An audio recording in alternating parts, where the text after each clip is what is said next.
That ain't no pie, that's a bougie Persimmon Frangipane tart. Pie dough starts with all-purpose flour, 2.5 cups, 375 grams if you prefer to measure like me.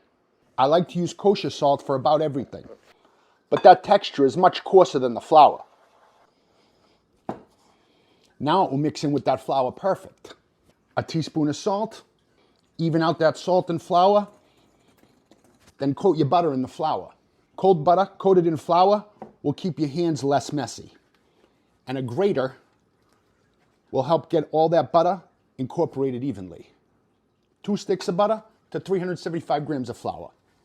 Grating that butter and coating all of it in the flour helps disperse it evenly for the perfect pie dough. Always ice cold water for pie dough. I start with 6 tablespoons and go from there. It's never less than half a cup. The key is to not add too much water. Just enough.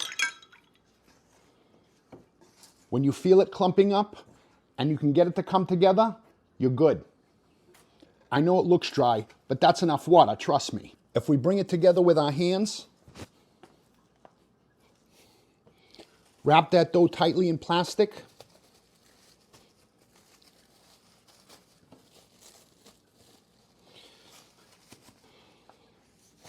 and if you beat it up in the plastic, you'll help the flour soak up all that moisture. That needs to go into the fridge to get fully hydrated, or it can go into the freezer and we could use it in the next month or 2. Regular white sugar that we need to make extra fine. Since the sugar is being used for frangipane, we're going to add orange zest to it too. Orange is going to accentuate that almond flavor. If you have the time, you always want to make extra fine sugar from frangipane. Orange for flavor, and that processed sugar will give that frangipane a fine texture. Frangipane's like making cake. You cream butter and sugar. Room temperature butter, of course. Creamed butter and sugar, add your room temperature egg. This is frangipane. We're not adding vanilla, we're adding almond extract. Good almond extract. Take a minute to scrape everything down. You're a pro. A half a teaspoon of salt.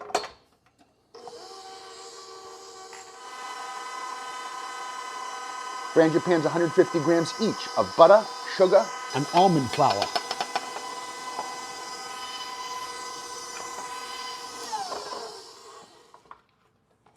Done.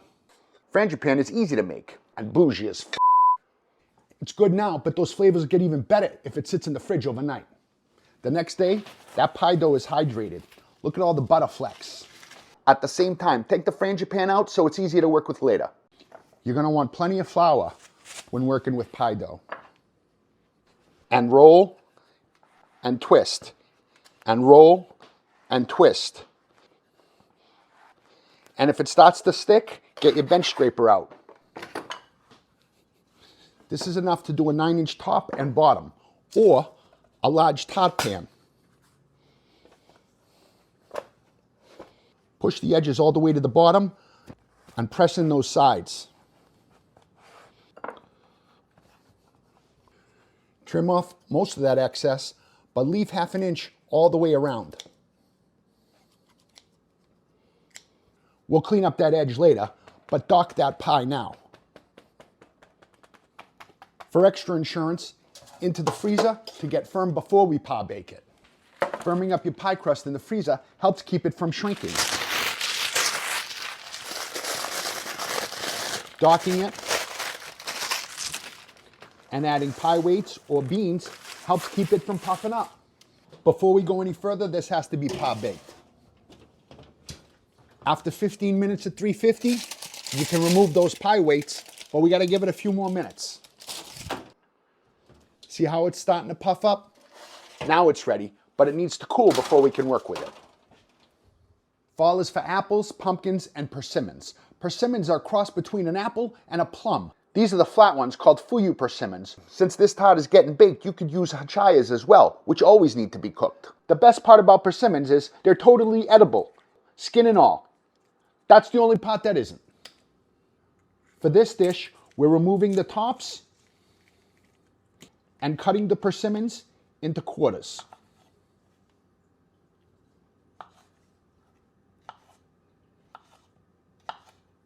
By baking and cooling that tart shell with the crust hanging out, you've left the cleanup for the end. This way, your tart can look much prettier. This pie has 3 layers.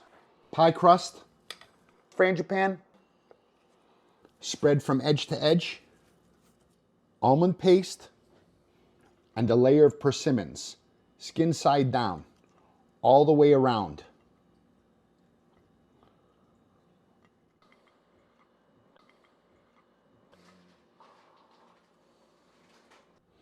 Aren't those persimmons beautiful? I like sticking slivered almonds wherever I see exposed frangipane, letting people know that there's almond in this.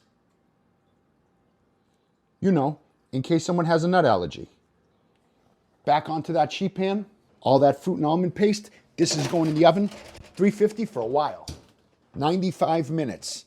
But you can tell it's done because those almonds revealed themselves and that frangipane's puffed up all the way to the center. It's done. Let it set up before you cut it.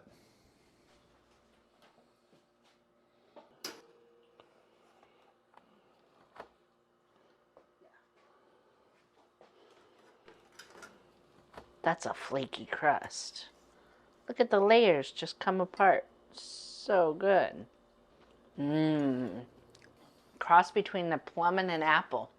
Or a plum and a pear. Persimmon. Baltastic fruit.